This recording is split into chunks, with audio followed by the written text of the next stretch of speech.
Fala galera, paz seja convosco, sejam bem-vindos a mais um episódio aqui do nosso podcast Paz Seja Convosco. E hoje para fechar o mês quadrangular, né, Matheus? Isso aí, passou tão rápido, né? É verdade. Um marco da nossa igreja aí, 73 anos da nossa igreja, e nós chegamos ao último tema. É verdade, esse mês é um mês que tem muita representatividade para nós aqui da Quadrangular, porque nós completamos 73 anos no último dia 15 agora de novembro. E todas as semanas nós temos falado sobre as 4 doutrinas, já foram 3. Hoje é a última doutrina. Sobre qual doutrina nós falaremos hoje, Matheus? Jesus voltará. É isso aí. E a cor roxa, né, da nossa bandeira, que nós vamos abordar um pouco sobre os elementos da bandeira, a coroa, o rosto de águia. Isso aí. E para falar com a gente, para bater esse papo Mas com a gente aqui. antes disso... É verdade, eu já estava querendo ir direto nos convidados, porque eu tô aqui ansioso para ouvir o que eles têm para falar. Mas vamos falar para a galera compartilhar, né? Isso, e não só isso, seguir, né, os nossos Instagrams oficiais aí, que é o Paz Seja Convosco Podcast, Quadrangular Oficial, Pastor Mário de Oliveira, Pastora Bianca de Oliveira. Então siga esses Creative. Então, além disso, nós pedimos para que você acesse a nossa plataforma de streaming, que é um lançamento aí da igreja. Quadrangular Play. Você pode aí acessar o site. Qual o site, Matheus? quadrangularplay.com.br. E lá você se inscreve e depois você baixa o aplicativo do Quadrangular Play no seu iPhone, no seu Android, e você pode ter acesso a todos os conteúdos que são criados e gerados aqui pelo Conselho Nacional e também pelos estados, em conjunto aqui com o Conselho Nacional. Nós temos os episódios de podcast, nós temos documentários, nós temos treinamentos, workshops, o que mais, Matheus? Cursos, entretenimento, muita coisa, clipes, é verdade, tem muita coisa interessante do Quadrangular Play. E também conteúdos exclusivos, né? Exclusivos, que você só encontra no Quadrangular Play. No Quadrangular Play você acompanha ali na íntegra o episódio do podcast, mas no Instagram e no TikTok você pode ver e compartilhar os cortes que são gerados aqui de todos os episódios do podcast, né? E você pode também mandar a sua sugestão de tema. Então, Exato. Se você tem aí um tema, um convidado que você quer indicar aqui para o nosso podcast, é só entrar no direct lá e fazer a sua sugestão. Exatamente. Mas vamos voltar aqui então para o tema de hoje, para fechar a 4ª doutrina, para fechar o mês quadrangular? É isso aí. Nós temos aqui conosco 2 convidados, 2 presidentes de estados. Nosso presidente aqui do estado de São Paulo, pastor Toninho Stefan. Nós temos também o presidente da Bahia, pastor Erivelton. Bem. Sejam muito bem-vindos ao nosso podcast de hoje. Deus abençoe muito a vida de vocês. Gratidão pelo convite. Muito obrigado por estar com vocês, é uma honra. E você vai compartilhando, porque o assunto é bacana e vai abençoar muito a sua vida. Bem, muito obrigado pela oportunidade de estar aqui com vocês. Tenho certeza que vai ser aqui um encontro e um bate-papo que vai agregar muito conhecimento para os nossos irmãos que vão estar assistindo. E como o Toninho disse aqui agora, né? Compartilha este link, assistam e acesse o Quadrangular Play, que tem muita coisa boa, conforme o Alexandre e o Matheus disseram aqui agora. Posso começar? Esse tema, Jesus voltará. Essa doutrina da segunda vinda de Jesus Cristo, qual é a importância dela para a fé cristã? Olha só, a Bíblia diz, no livro de Apocalipse, capítulo 1, verso 3, bem-aventurado aqueles que leem e aqueles que ouvem a palavra da profecia e guardam as coisas que nela está escrito, pois o tempo está próximo. Então o pastor Erivelton é um pregador da palavra, nós somos também, e eu percebo que a importância disso que gera a esperança no coração, né? Todos nós sabemos, às vezes a gente não quer admitir, sabemos de onde viemos do pó, e sabemos para onde vamos voltar, para o pó também. Então a nossa vida aqui na Terra, ela é passageira, ela pode ser uma vida boa ou uma vida ruim. Isso não muda a circunstância do amor de Deus em respeito à nossa vida. Mas Jesus promete que vai voltar. Ele fala assim, do mesmo jeito que eu subi aos céus, eu voltarei. Então, qual a minha expectativa disso? Eu ouço isso há 47 anos, que eu ouço que Jesus vai voltar. Mas o apóstolo Paulo, lá em Tessalonicenses, ele falava assim, nós os que ficarmos vivos. Então o apóstolo Paulo já tinha esperança da vinda de Jesus. Já tinha essa esperança. E nós temos que manter a chama acesa dessa esperança. E João foi levado para uma ilha para dizer exatamente isso para nós.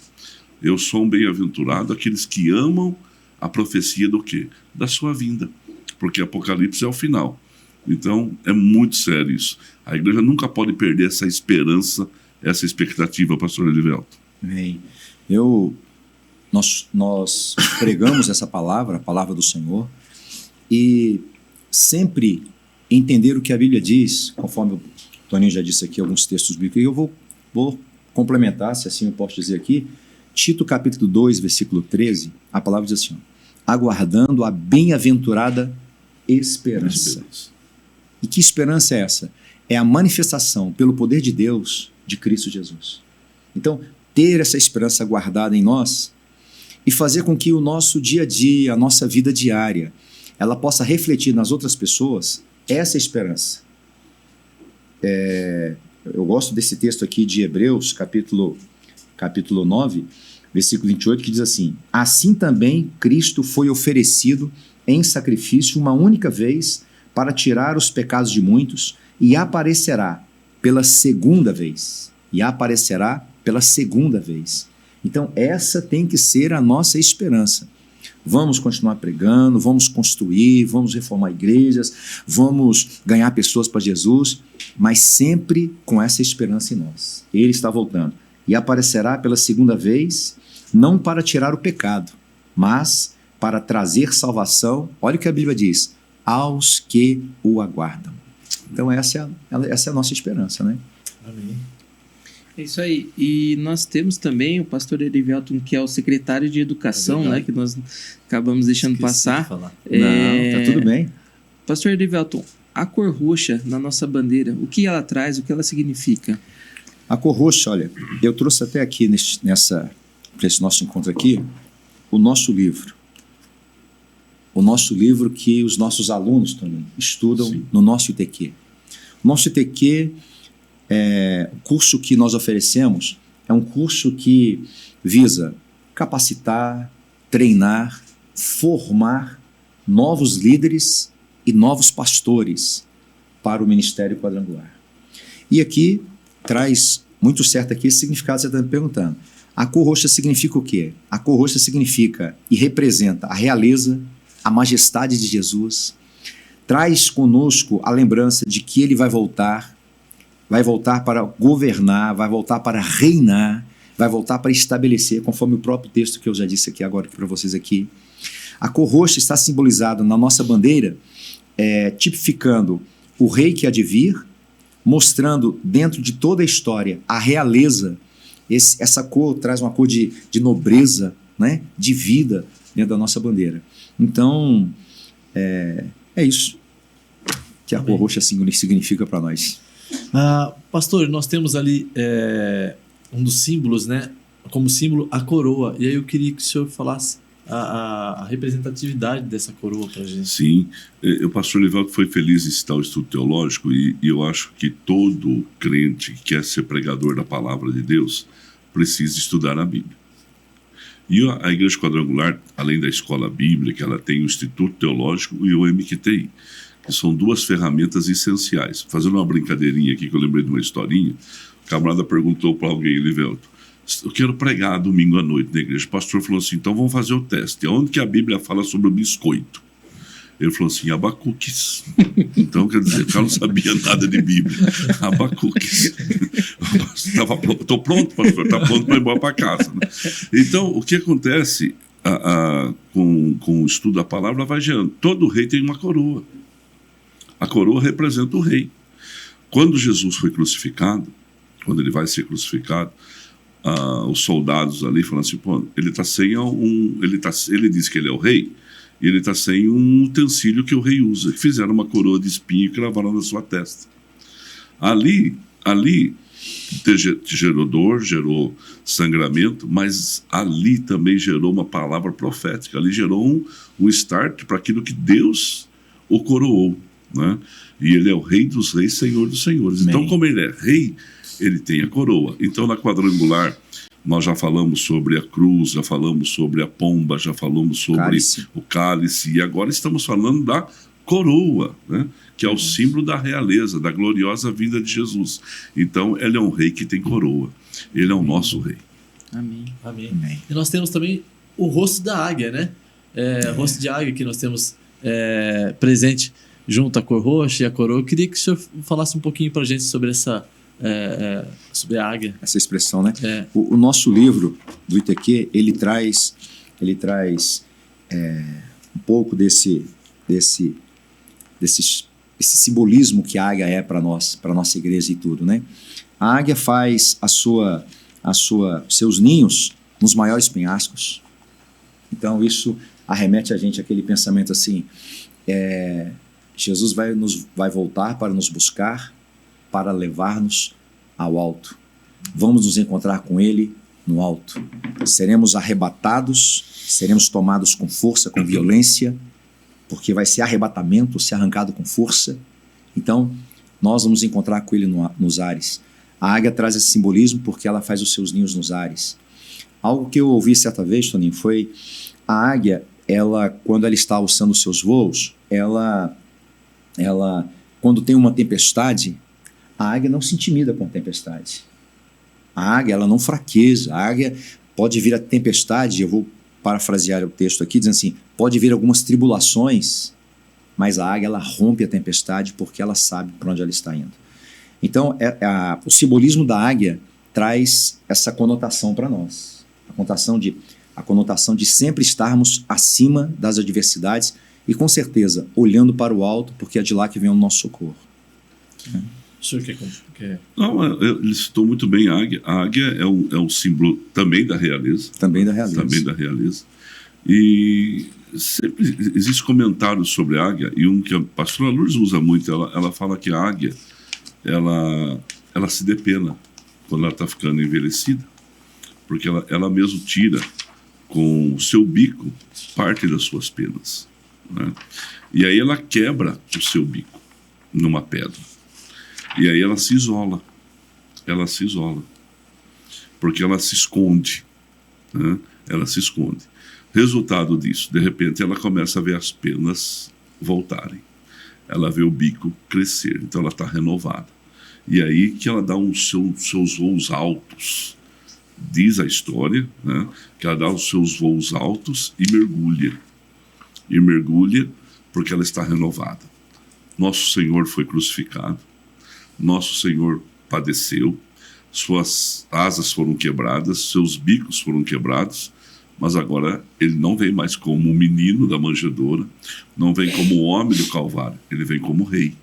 Então agora ninguém pega, né?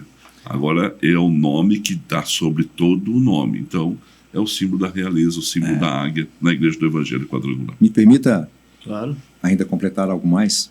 Características da águia. O olhar da águia, ela consegue ver ao alto, do alto ao baixo, a sua caça, a sua presa.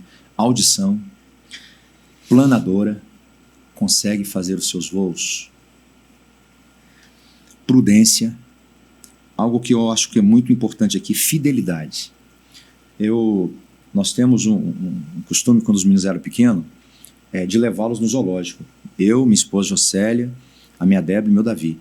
E a Débora, até hoje gosta, né, de coruja, e ela gostava de estar sempre ali perto dos pássaros. Então ela se identificou muito com a coruja, a coruja, não sei, desde criancinha. E algo que me chamou a atenção foi que quando nós chegamos lá nesse espaço que era dos pássaros, quando nós vimos lá o papagaio, então assim, lá está escrito assim, lá na ficha, né, dos animais desse espaço lá, do papagaio, falando que eles são fiéis. Eles são fiéis até o fim. E aqui, o casal de águias geralmente permanece fiel um ao outro por toda a vida. E aí vem aqui, Cristo também se mantém fiel à sua noiva, e ele mesmo disse que estaria conosco todos os dias até a consumação dos séculos, Mateus 28, 20, né, que fala sobre a grande comissão. É só para essa característica da águia, da fidelidade, eu creio que é o que nós vivemos na nossa igreja. Eu queria, já que nós estamos falando sobre a volta de Cristo, falar um pouco sobre a abordagem, né, nos dias de hoje para pregar sobre a volta de Cristo. Eu queria que vocês falasse, enquanto pastores, os senhores, vocês me perdoem aqui, Fica À vontade. falasse um pouco pra gente sobre os sinais que dão aí entendimento de que a volta está próxima. E se, só Pode falar. um adendo, se nós já estamos vendo esses sinais, né? Eu creio, Mateus e Alessandro, que Jesus está à porta, muito perto. Aconteceu um fato essa semana, esses dias aí, aconteceu um fato que o Donald Trump foi eleito presidente dos Estados Unidos. Parece que não tem nada a ver, né? Pode ser que não tenha nada a ver. Eu, como sou um cara esperançoso na vida de Jesus para ontem, para mim tem muita coisa a ver. Esse homem vai dar um tapa na mesa. Já até o Hamas lá já estão preocupados com ele, o Afeganistão já está pensando que ele vai voltar com cuidar das fronteiras americanas. Eles têm um exército de 1.360.000 soldados. É o maior investimento bélico do mundo. Eles só perdem para o Exército Vermelho da China. E a Bíblia fala de um Exército Vermelho de muita gente. Né? Então, eles só perdem para eles. E o que tem isso a ver com a vinda de Cristo? Quer ver? É um sinal. Sabe qual é o sinal da vinda de Cristo? É que todas as nações, Elivelto, Zacarias 14, vão se voltar contra Israel. Todas as nações. Quem é o defensor da nação de Israel hoje no mundo? Israel. Estados Unidos. Estados Unidos é o defensor. Agora, ele vai chegar e falar assim, ó, o Hamas, o Irã, o fulano, para essa guerra aí. Para essa guerra aí. Essa guerra não pode continuar. Aí tá bom, eles vão para a guerra. Mas Israel está ofendido. Israel está ofendido. Ofendido porque as pessoas atacaram o seu território. E Israel defende o seu território. Certo? Se todas as nações vão se voltar, é um sinal da vinda de Cristo, é a hora. O grande quer que os meninos parem de brigar. O grandão vai querer que os meninos parem de brigar. Aí o menino que está brigando, parou. Mas outro começa a provocar. Com quem que ele vai causar inimizade? Com quem continua a briga. Ah, isso aí é pensamento meu, não li em lugar nenhum. Tá? É pensamento do Toninho. Você que está me vendo pode não concordar, mas isso é um sinal da vinda de Cristo. Isso, na minha opinião, é um sinal para acontecer. Mas todos os dias, essa enchente no Rio de Janeiro, no Rio de Janeiro, no Rio Grande do Sul, essa enchente aconteceu em maio lá, uma catástrofe. O Covid. O que dizer da experiência que a gente passou do Covid, né? Covid e pestes, né? Tanta coisa acontecendo. Eu estudo a vinda de Cristo desde 1983. Eu não era nem pastor. Eu tive um professor chamado Coronel Eliseu. Ele tinha a Bíblia na cabeça. A Bíblia mesmo, não era assim os versículos-chave. A gente sabe um ou outro versículo. Ele tinha a Bíblia na cabeça. Ele era um coronel dos Agulhas Negras. Ele tinha a técnica de decorar. E ele foi até, se alguém quiser pesquisar, ele deu uma entrevista no Jô Soares. Ele foi falar no Jô Soares, Coronel Eliseu. Ele era de Rio Claro. Ele foi meu professor num instituto que eu fiz numa igreja batista. E ele falava sobre escatologia. Você ficava apaixonado por ele. Eu levei várias vezes, depois eu me tornei pastor, levei ele várias vezes na igreja. E ele falava assim, olha, isso em 88, 89, ele falava assim, olha gente, os sinais estão mudando todo dia tem um sinal novo. Antigamente, quando eu pregava isso, eu pegava um sinal de uma catástrofe, de uma desgraça, de uma situação, e eu falava assim, puxa vida, isso é sinal. Hoje não, eu pego um sinal hoje e amanhã eu já tenho que trocar o sinal, porque tem coisa nova acontecendo. E como o mundo evoluiu com desgraça nesse período. Guerra, rumores de guerra, o calor, o sol esquentando, são todos sinais, tá às portas. Jesus diz assim, não sabe o dia nem a hora, mas eu dou sinais para vocês. Então nós temos os sinais. Então, na minha opinião, pastor Livelto, deve ser a sua também, deve ser de quem me ouve, se Paulo esperava Jesus voltar no tempo dele, quanto mais nós. Não é? Eu não vou dizer que ele está atrasado, porque ele nunca se atrasa. Ele tem o Kairos, que é o tempo de Deus, e o nosso tempo. Ele vai chegar na hora certa. Mas que está bem perto. Eu acho, na minha opinião, assim, o Senhor já se levantou do trono. O Senhor já está às portas, né? Amém. Você quer falar? Posso falar? Só queria falar uma coisa. Pode falar. Eu não quero. Tem gente aqui que tá falando, espera eu casar. Tem gente aqui no estúdio que tá falando, espera eu casar, mas eu casei ainda. não casou ainda? Não. Então, olha, a Bíblia diz assim, ó, que é como nos dias de Noé. Casavam-se e davam-se em casamento, até que veio o dilúvio. Então, se dá namorando, já casa logo, porque... Adianta só parte logo. A Bíblia fala assim, é como nos dias de Noé. Se casavam e davam em casamento, compravam e se vendiam, até que chegou o dilúvio, né? Aquele tempo, Noé estava terminando a arca. A arca já está pronta, né? Jesus já deu a ordem da salvação. É isso. Pode falar, perdão, mano. Não, o pastor estava citando Israel, né, e Estados Unidos, e a gente vê que a geopolítica, a política, ela está muito envolvida também nessa volta de Jesus, né? Então, a gente precisa estar atento ao que está acontecendo no mundo, né? Porque tem gente que acha que política são coisas simples do nosso dia a dia, mas tem esse lado, essa relação, né, com a vinda de Cristo. Tem, com certeza. Tudo que o Toninho disse agora traz-nos essa reflexão. A gente observar nas nações, observar a conduta dos exércitos, dos povos e trazer isso para a nossa vida, né? Então, quando você falava aqui, eu lembrei da tecnologia. Há alguns anos atrás, nós tínhamos computadores que eram computadores AT386, um 286. E quando você ligava aquele computador, você podia tomar um café, você podia sair, você podia voltar, e o computador ainda estava ligando. Ele tinha uma imagem que ia encaixando. Aí, com isso veio 486, 586, vem os Corel, vem o i5, o Pentium e tal.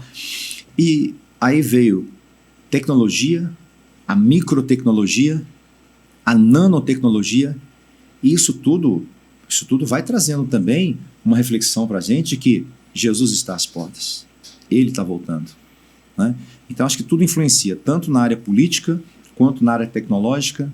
Algumas coisas que nós estamos vendo no Brasil acontecer agora, em alguns países da Europa, já aconteceram há 10 anos, há 15 anos, né? Então, tem uma tecnologia que chama RFID. Essa tecnologia, quando as pessoas elas vão em determinado supermercado fazer uma compra, ou numa loja, o que for, ela coloca todas as compras no carrinho ou na sacola, o que for.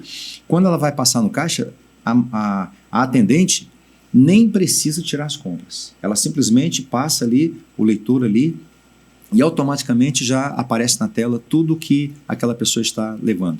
Ou tem até agora autoatendimento. As pessoas vêm, colocam todas as roupas com as etiquetas direitinho num espaço. Ali, naquela caixa, naquele espaço, já se faz a leitura. Então, essa é uma tecnologia que eu a conheci no ano de 2001. 2001, quando fiz um curso, e aí um dos professores, olha, eu estou voltando da Europa agora, fiz um curso lá e tal, e lá já existe essa tecnologia. Mas é algo que está chegando para o Brasil agora. Vou colocar aqui, pelo que eu estou sabendo, há uns 2 anos, de 2 anos para cá.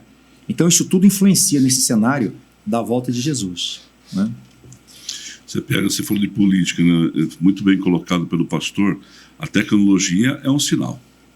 Daniel fala, o saber multiplicaria.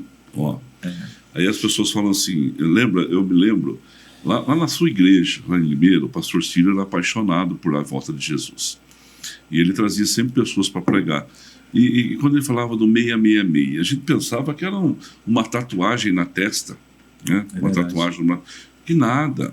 São os chips, não é? Olha as tecnologias novas. E sobre política, você falou, sempre teve reino dominador. Não é? E a Bíblia fala desses reinos. Sim. Na estátua de Daniel fala dos reinos. Começou com o Egito, depois vai com a Babilônia, os medos e persas, aí vem os gregos, aí vem Roma. Então sempre teve alguém que dominou. Alguém que dominou. E vai se levantar um novo reino, que é o reino do anticristo. Então, na minha opinião, pastor Toninho, você acha que o anticristo já está entre nós? Mas já, lógico, está pronto. Porque pode ser que daqui 50 anos tem um outro Elivelto aqui, outro Toninho aqui, outro Mateus e outro Alessandro, falando da vida de Jesus que ele não veio ainda. Verdade. Pode ser, Deus é misericordioso. Eles tem têm o seu tempo, tem né? o seu tempo. Pode ser. Se um dia para ele é como 1000 anos e 1000 anos como um dia, pronto, ele tem o seu tempo. Pode ser. Mas, na minha opinião, o anticristo já está entre nós. E o que, Toninho, o que impede a ação do anticristo na face dessa terra hoje é o Espírito Santo na igreja. Na igreja. O Espírito Santo está fazendo aquele trabalho com a igreja, de preparar a igreja para o encontro com o Senhor Jesus nos ares. Já tá esse reino que vai vir para dominar, que é a política, nós somos gerenciados. Já está aí. Não tem como essa pessoa não estar envolvido na política, Não tem como. para exercer esse poder de governo. São dois, né? O anticristo, ele tem que ser judeu. Ele tem que ser judeu. E o falso profeta é das nações. Então, os dois estão aí, fazendo a trindade satânica e a trindade divina. Deus Pai, Deus Filho, Deus Espírito Santo, Satanás, anticristo e falso profeta. Eles estão aí. Na minha opinião, já estão prontos. Quem são? A Bíblia manda a gente calcular, entender. Na nossa época, a gente pensava que era o fulano de tal, o Beltrano, só mudando o nome. E pegava o nome de Ronald Reagan, por exemplo. Tem 6 letras, é ele, 666, porque o nome do meio também dá 6.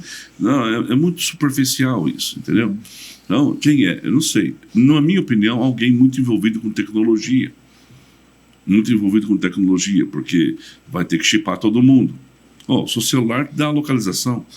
Você é casado, Matheus? Sim. Você é casado. Sua mulher, se baixar um aplicativo, sabe onde você está. Ela sabe se andou 2, 3 passos aqui. Né? Então, nós já estamos chipados. Sim. Nós já estamos chipados. Né? Mas nós não vamos estar aqui para ser chipados. Porque a vinda de Cristo vai nos arrebatar, na minha opinião, tá? Antes disso. A igreja, né? Creio nisso. Nós cremos assim. A igreja do Evangelho Quadrangular prega que nós não vamos passar pelo período da grande tribulação, né? Tribulação e grande tribulação. Né? Nós cremos na escola pré-tribulacionista. Sim. Né? Elivelto, esses dias eu preguei sobre isso. Eu fiz uma pregação sobre a vinda de Cristo. Comecei com as dispensações, comecei com os sinais, aí depois eu fui com o arrebatamento, a grande tribulação, e cheguei até no milênio. Tudo compilado em 50 minutos. E eu disse no começo, eu não estou aqui para brigar, para discutir. Tem gente que discute muito isso. Não, a igreja vai passar pela tribulação. A igreja, eu sou pós-tribulação, eu sou pré-tribulação. Eu não acredito em dispensação. Essas coisas são tão pequenas para discutir. Porque se eu não vou ficar aqui, eu não quero saber disso. Agora, esse coronel Eliseu, ele falava exatamente isso. Ele falava uma coisa tão simples, assim, todos os argumentos, mas na Bíblia tem base para quem é pós. Eu não estou preocupado com isso. Se você encontra na Bíblia base para tudo, da forma que você quer interpretar, você encontra base para tudo. Certo? Só que ele falava assim, 2 coisas eu te digo, ele falava. Primeiro, quando que veio a chuva? Na arca, no dilúvio. Quando Noé e sua família estavam dentro da arca, pronto. Quando que desceu o fogo do céu sobre Sodoma e Gomorra?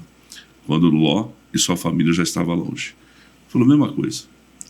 Ele é exemplo simples que eu guardei para a minha vida, que é aquilo que eu acredito, e acredito na nossa doutrina. Nós somos arministas. Sim. Nós cremos na doutrina do pré-tribulacionismo, mas também não estou aqui para discutir. Não estou para discutir com ninguém que é pós, porque tem muita gente pós hoje, viu?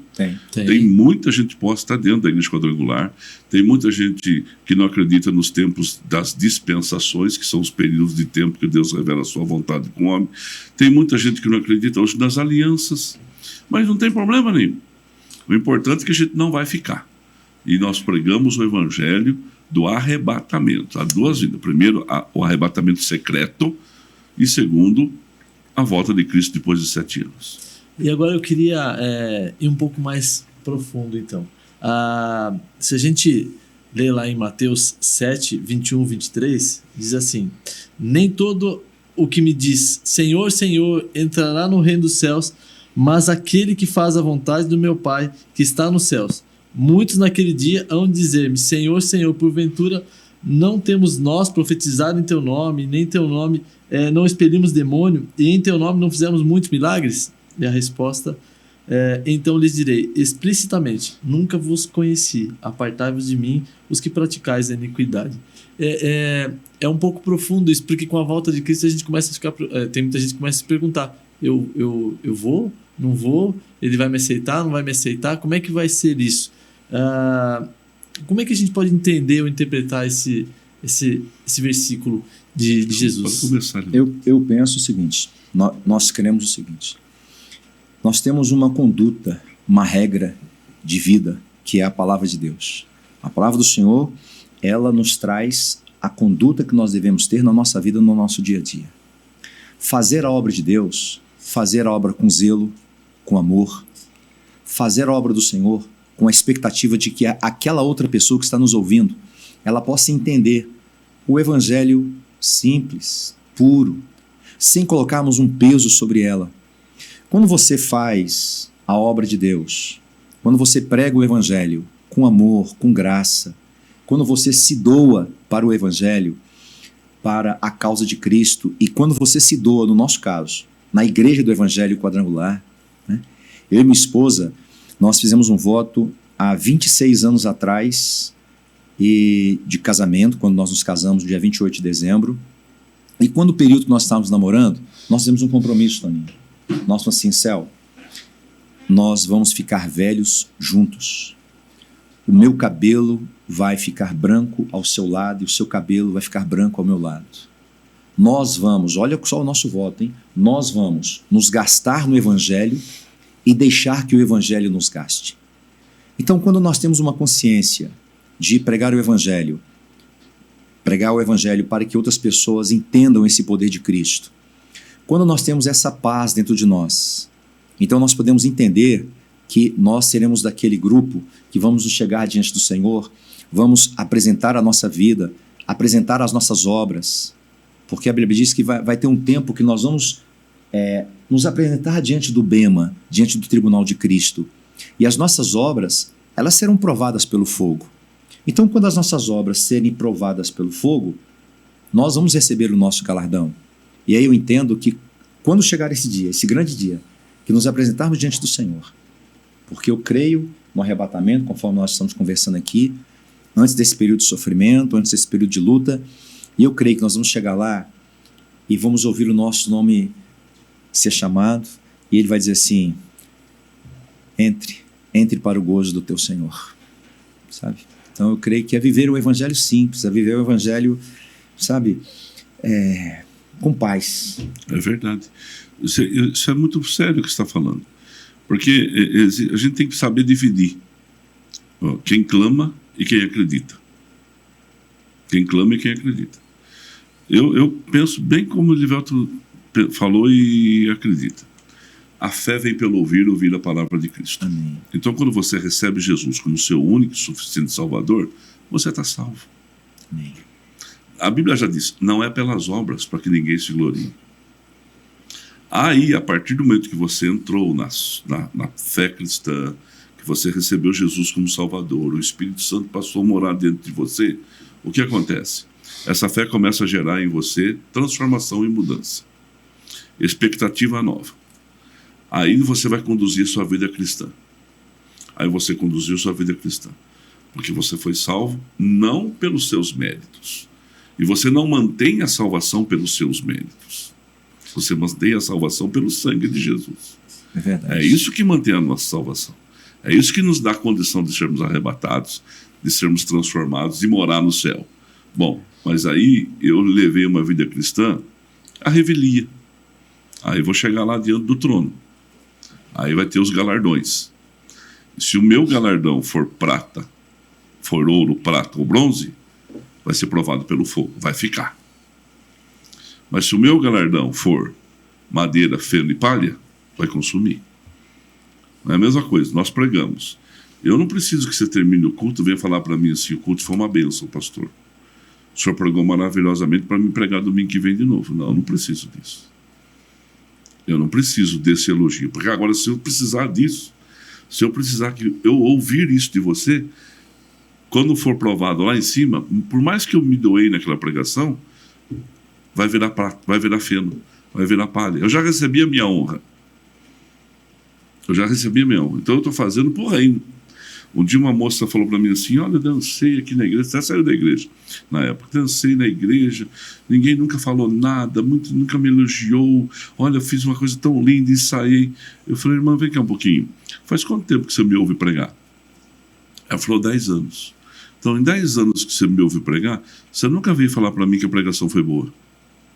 E nem por isso eu deixei de pregar. Eu não dependo do seu elogio para pregar. Eu não dependo do seu reconhecimento para vir aqui domingo de novo e trazer a pregação, porque a minha recompensa vem lá de cima. Amém. A grande questão é onde está o coração. É onde está o coração. Porque a salvação não depende de mais. E é individual. É individual. E às vezes a gente fica banalizando um Deus misericordioso. A gente fica colocando um chicote na mão do Deus de perdão. A gente fica colocando um peso na mão de Deus. Vocês já foram crianças, né? Eu brincava de matar formiga. Sabe? As formigas passavam assim, você pisava na formiga. Já pensou se Deus brincasse de matar gente? Tá perdido, né? Agora é interessante também a nossa caminhada. Nós vamos receber a Cristo, aceitar Jesus, confessá-lo como o único, suficiente Salvador e Senhor da nossa vida. Agora, é interessante também, Toninho, que o Espírito Santo em nós, quando você falou a palavra assim, você pode ver uma vida aí descuidada, revelia. O Espírito Santo em nós vai produzir frutos. Sim. E a carne produz obras. Então, quais são os frutos do Espírito que nós estamos dando na nossa caminhada cristã? Na pregação do Evangelho, as outras pessoas estão vendo em nós e nós estamos vendo também nas outras pessoas os frutos do Espírito Santo. É só para poder... né? É verdade. Sim. E outra questão que a gente pode abordar é sobre a expectativa, né? Por que manter essa chama viva de que Jesus vai voltar, ser tão aparente, né? Tá na nossa bandeira, na nossa doutrina. Qual é a importância de manter essa expectativa sempre presente na nossa vida? Nossa igreja é completa. Nossa igreja é completa. Os nossos pilares são salvação, cura divina, batismo e vinda de Cristo. São pilares, né? São a nossa sustentação. Mas nossa igreja, ela prega N pregações. E hoje, tá? Eu sou crente de ontem e de hoje também. Hoje parece que as pregações que o povo, nós não podemos pregar só o que o povo quer ouvir. Uhum. A pregação tem que confrontar. Verdade. Ela tem que confrontar a pessoa. Ela tem que chegar, não é chegar e falar, você vai dar certo. Vai dar certo, sim, ou você vai dar certo. Mas você tem que acordar cedo, você tem que ralar, você tem que trabalhar, você tem que fazer o seu papel. Você vai dar certo, desde que você faça a sua parte. Então, não é uma pregação só que levanta a tua autoestima. Que diz, você vê que estrupiado, mas você vai dar certo. Não, você vai dar certo desde que você se converta dos seus maus caminhos. Não está lá na Bíblia? Uhum. Se o meu povo, que se chama pelo meu nome, se humilhar e orar e me buscar e se converter dos seus maus caminhos, então eu ouvirei do céu e sararei a sua terra. Quer ter terra sarada? Tem que ter as atitudes, não é? Então a igreja quadrangular, ela prega N coisas, mas ela prega essa esperança. Essa esperança não pode faltar, Mateus. Não pode. A gente tem que pregar o Evangelho. Eu acho que Jesus não voltou ainda, porque nós não pregamos a toda criatura. Está faltando algum povo ser alcançado pela sua misericórdia. Mas Romanos diz que a natureza testifica as grandezas de Deus. É verdade. Então, porque muita gente que mora em lugares tribais, por exemplo, o Evangelho não chegou ainda, ou já chegou, mas chegou depois que muita gente já tinha partido. Mas Deus não deixou de provar o seu amor para aquelas pessoas. Dos tais são indesculpáveis, né? Esse versículo, para que ninguém fique sem desculpa. Alguma coisa mostrou a grandeza de Deus. Eu lembro de um pregador, é um amigo nosso que está no Moçambique, é o pastor Eliel Gomes. E ele estava lá no Moçambique pregando, e dentro de uma tribo de lugares longínquos, contou-se um testemunho. Um testemunho que o maior feiticeiro do lugar, porque ele disse que lá acontecem coisas terríveis na questão de feitiçaria. Fui lá 5 anos direto. Você foi lá e confirma isso? Confirma isso. Confirmadíssimo. Sabia que lá tem as pessoas que levitam, que voam, até chegam a voar, não é? É coisa absurda, sim, ao nível. Então o Evangelho tem que chegar com muito poder. Se o Evangelho não pode chegar com poder de cura, de libertação, de ressurreição, de milagres extraordinários, eles não vão acreditar, porque os feiticeiros também fazem muitas coisas lá. Mas o chefe dos feiticeiros, seu filho ficou doente. Seu filho ficou doente. Ele recebia uns demônios que fazia ele rastejar que nem cobra, de correr que nem leopardo e subir em árvore que nem macaco. Ele tinha uns demônios que pegavam ele muito forte. E esse camarada, ele pega e o filho dele fica doente e ele vai nos seus guias. E o guia fala assim, ó, eu não posso resolver isso. Isso aqui existe um ser superior que resolve essa questão. E eu não posso.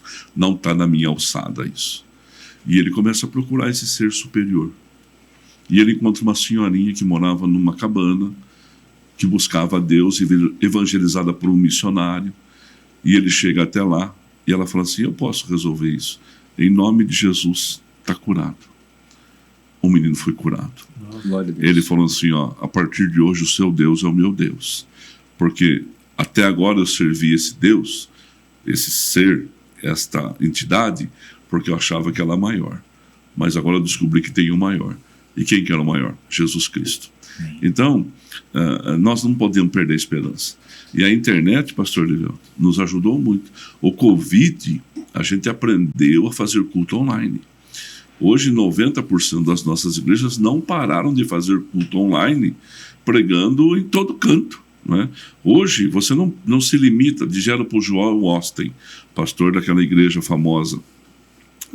Ele disse assim, ó, se toda vez que a minha igreja crescer e eu for construir um templo maior, eu passo a vida construindo. Então, e o pastor Mário é defensor dessa ideia. O pastor Mário ele falou isso para mim faz uns 15 anos. Aí, se todo mundo querer, minha igreja crescer, eu vou construir maior.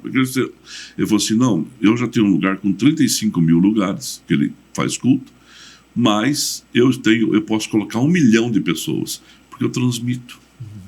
Não é? Então a internet nos deu esse ganho de acelerar o processo da vida de Cristo. E nós temos que manter a chama da esperança acesa, mas é importante nós estarmos vigiando as nossas vidas, né? Para que quando chegue o momento nós não sejamos pegos desprevenidos, né, pastor? Verdade.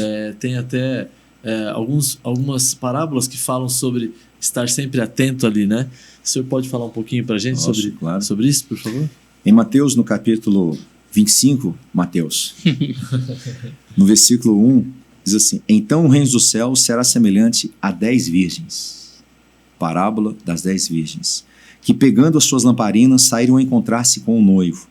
5 delas eram imprudentes e 5 prudentes.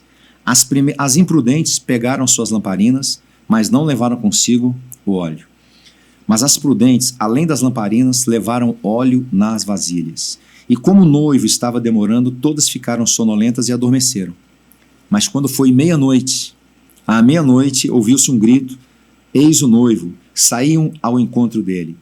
Então todas aquelas virgens, note, tanto as imprudentes quanto as prudentes, saíram ao encontro e prepararam suas lamparinas. E as imprudentes disseram para as prudentes, deem-nos um pouco de óleo do que vocês trouxeram, porque as nossas lamparinas estão se apagando. Mas as prudentes responderam, não, porque então vai faltar tanto para nós quanto para vocês? Vão aos que vendem e compre óleo para vocês. Aqui, antes de terminar aqui a leitura, olha só, os dois grupos dessas 10 virgens, 5 imprudentes e 5 prudentes, elas estavam juntas. E elas tiveram as mesmas oportunidades de ter as suas lamparinas e de ter o óleo. E por que essas 5 imprudentes, quando viram que estava sem óleo, né, porque elas pegaram as suas lamparinas, pegaram as suas vasilhas e viram, a Bíblia fala aqui, olha, e as 5 prudentes, as imprudentes, ao pegar as suas lamparinas, não levaram óleo consigo. Sabia que estava sem óleo. Por que não foram buscar o óleo? Por que não foram providenciar o óleo? Né? Então isso aqui é um alerta para a igreja, isso aqui é um alerta para nós. Devemos viver a nossa vida com prudência. Devemos ter as nossas lamparinas, devemos estar ansiosos pela volta do Senhor, pela volta do grande rei, pela volta de Jesus. É uma mensagem que foi a mensagem da igreja do Evangelho Quadrangular, as nossas doutrinas, foi uma mensagem que o Senhor inspirou a nossa fundadora, Amos Semple McPherson. E essas 4 doutrinas, né, Jesus Cristo salva, batiza, a cura que nós estamos vivendo agora, E agora, essa nossa última doutrina, a doutrina da volta de Cristo. Isso nos leva a pensar, eu preciso ser prudente. Eu preciso ter essa prudência.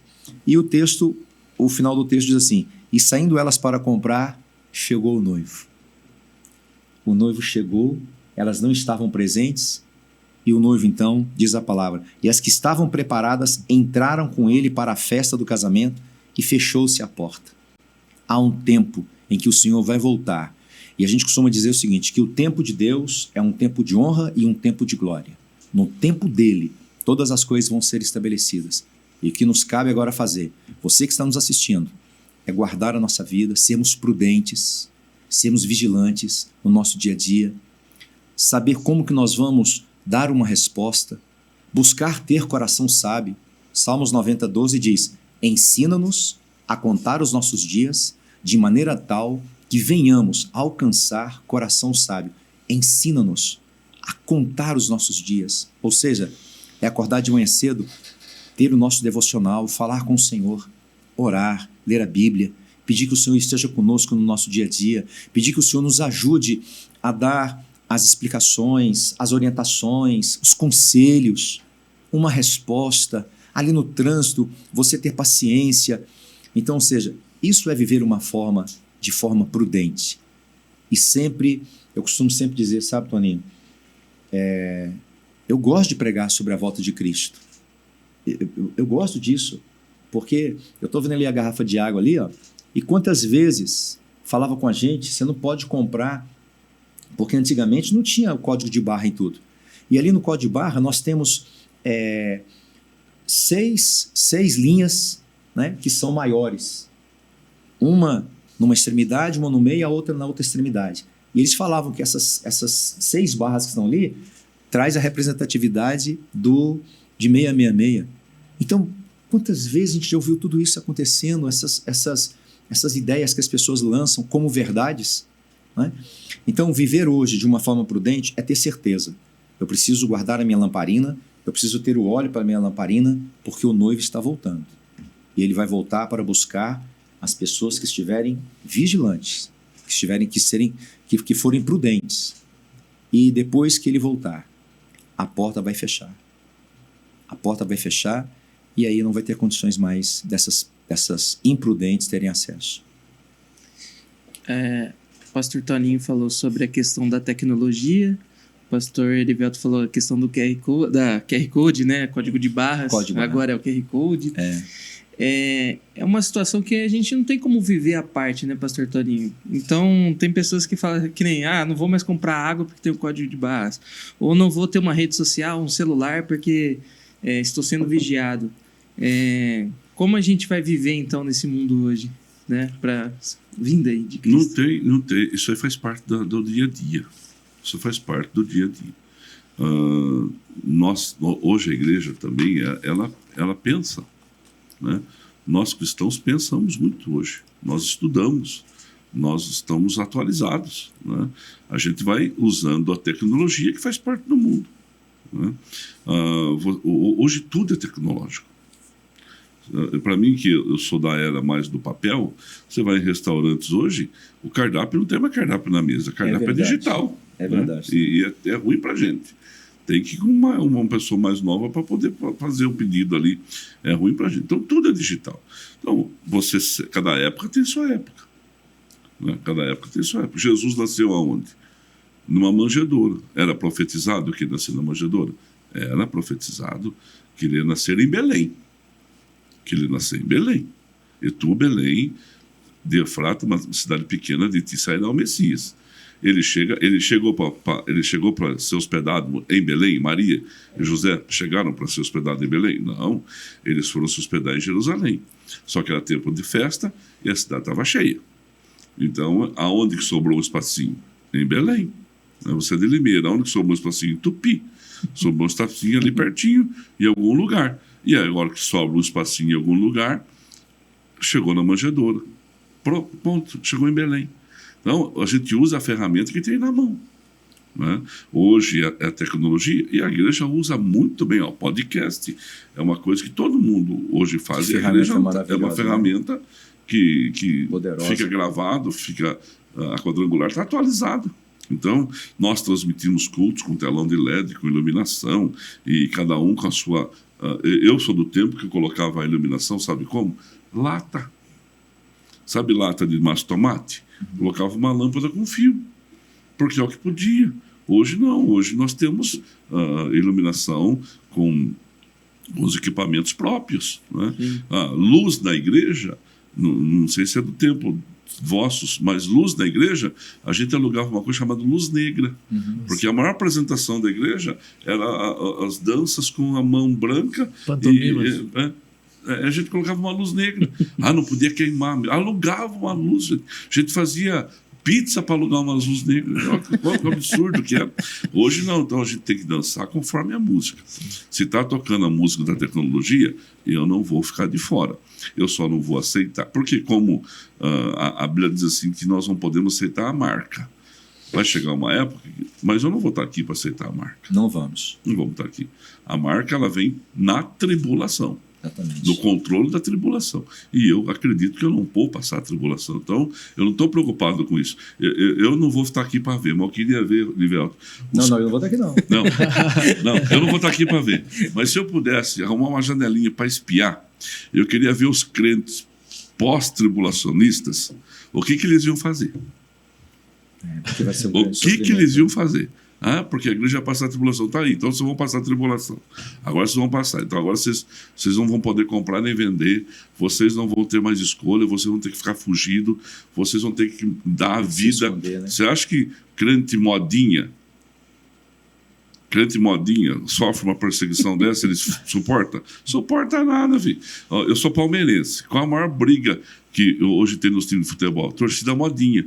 A nossa torcida de palmeirense é raiz, não é igual do que ganhou a Copa do Brasil esses dias, não. É raiz.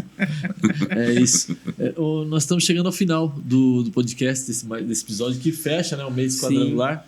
E para nós encerrarmos, eu gostaria de pedir para o pastor Toninho e o pastor Edivelto que deixassem aí uma mensagem para quem está em casa. Olha, gente, eu quero agradecer a Igreja Quadrangular, a igreja que eu amo, que eu nasci na igreja. Eu não conheço outra igreja. Né? Alguém fala assim, como é que funciona? Eu falo, eu não sei, eu só conheço a nossa. Embora eu estudo a igreja há muitos anos, eu penso em igreja o dia inteiro, mas eu conheço a nossa igreja. O que eu vejo dos outros, eu guardo para mim. E a Igreja Quadrangular está sempre à frente do seu tempo. Né? E nós estamos completando 73 anos. Completamos agora 73 anos em novembro.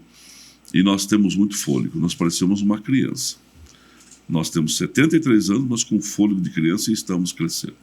E entre as nossas doutrinas está a vinda de Cristo. E Jesus está voltando. Então, prepara a tua vida.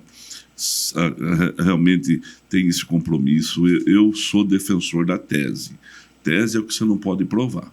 Né? Eu não posso provar. Mas vai ter mais gente no céu do que no inferno. O céu não vai perder, gente. Deus não vai perder para o diabo. A Bíblia diz que é multidão, que não se pode contar. Mas a porta do céu é estreita, é do inferno é larga. Mas não tem problema. De grão em grão a galinha vai enchendo o papo. O céu vai ganhar do inferno na questões de número de pessoas. Eu tenho certeza absoluta disso. E cabe a mim tentar arrastar o maior número de pessoas possíveis através da pregação da fé. E então, que fique essa palavra. E você não deixe de pregar, você pastor, você membro da nossa igreja, não deixa de crer, porque o que garante a tua salvação é o sangue do Cordeiro. Quando o anjo da morte passa no Egito, ele não viu sobrenome, ele viu quem tinha a marca do sangue. Onde tem a marca do sangue, houve salvação.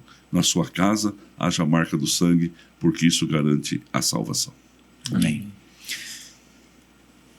A palavra de Deus diz que há uma coroa reservada para todos nós. Mas essa coroa que está reservada para todos nós, a coroa da vida, ela está reservada para todos nós, não pelos nossos feitos, mas porque Ele vai nos dar a coroa da vida. E é interessante quando esse texto ali em Apocalipse capítulo 2, versículo 10, diz assim: não tenha medo das coisas que você vai sofrer. Eis que o diabo está para lançar alguns de vocês na prisão, para que vocês sejam postos à prova e passem por uma tribulação de 10 dias. Seja fiel até a morte, e eu lhe darei a coroa da vida. Quando essa mensagem chega para os crentes que estavam em Esmirna, Esmirna era uma cidade que tinha, segundo os pesquisadores e alguns comentaristas, era uma cidade que tinha um formato de uma coroa. A deusa que era a padroeira da cidade era a deusa Cibele. E nas moedas da cidade, Toninho, tinham ali a imagem de uma coroa. Então, ou seja, eles já estavam familiarizados com a ideia de coroa. E olha quando a mensagem chega para fortalecer aqueles crentes que estavam vendo tribulações, perseguições. Olha, sejam fiéis até a morte. Sejam fiéis até o fim. E dar-te-ei a coroa da vida. Então a mensagem que o Senhor traz para nós, vamos ser fiéis. Vamos continuar fiéis. Vamos fazer com que o evangelho seja pregado, seja anunciado até os confins da terra. Vamos fazer com que mais pessoas ouçam esse evangelho e, com certeza, dar-te-ei a coroa da vida. Então, a mensagem que eu deixo aqui para pastores, líderes, membros das nossas igrejas, ou você que está nos assistindo aqui agora, familiares, preguem este evangelho, um evangelho de esperança, um evangelho de paz, o evangelho que traz essa certeza para nós, não um evangelho de condenação. Jesus, em momento nenhum, ele condenou, mas em todo momento ele amava, ele orava pelas pessoas, ele curava as pessoas, ele repreendia demônios, ele fazia com que a vontade do Senhor, a vontade do Pai, fosse estabelecida na vida daquelas pessoas. E a gente pode ter essa certeza, a certeza de que ele está voltando para nos garantir uma vida eterna. Então, sejam fiéis até o fim, e a coroa da vida você vai alcançar.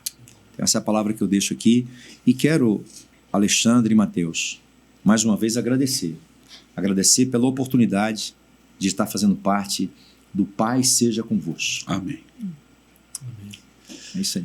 Amém. Eu queria agradecer mais uma vez ao pastor Toninho, ao pastor Elivelton. Nós sabemos que vocês têm uma agenda lotada, né, de compromisso.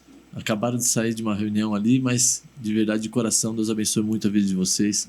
E uma próxima nós chamaremos novamente, vamos tentar casar as agendas de novo. Vamos ser um juntos, prazer, fazer um viu? prazer. Bater bola com o Olivelton, com craque é mais fácil. Mano, Deus abençoe. Muito Tamo junto obrigado, aí. Toninho. Que é o craque é você. Com Cara. craque é mais fácil. Você é uma inspiração A para bola todos chega nós. redonda. Galera, nós chegamos aqui ao fim, então, desta série do mês de novembro, especial, mês da Quadrangular, de aniversário da Quadrangular. Que Deus abençoe vocês. Espero que vocês tenham conhecido um pouco mais, vocês que não conheciam, conhecido um pouco mais acerca da nossa igreja, das 4 doutrinas da nossa igreja. Deus abençoe e que venha o 74º ano da Quadrangular. E ano que vem convém que ele cresça, hein? Que Exatamente, ele cresça. que ele Que ele cresça. cresça. Exatamente. Deus abençoe. Paz seja convosco. Paz seja convosco. Amém.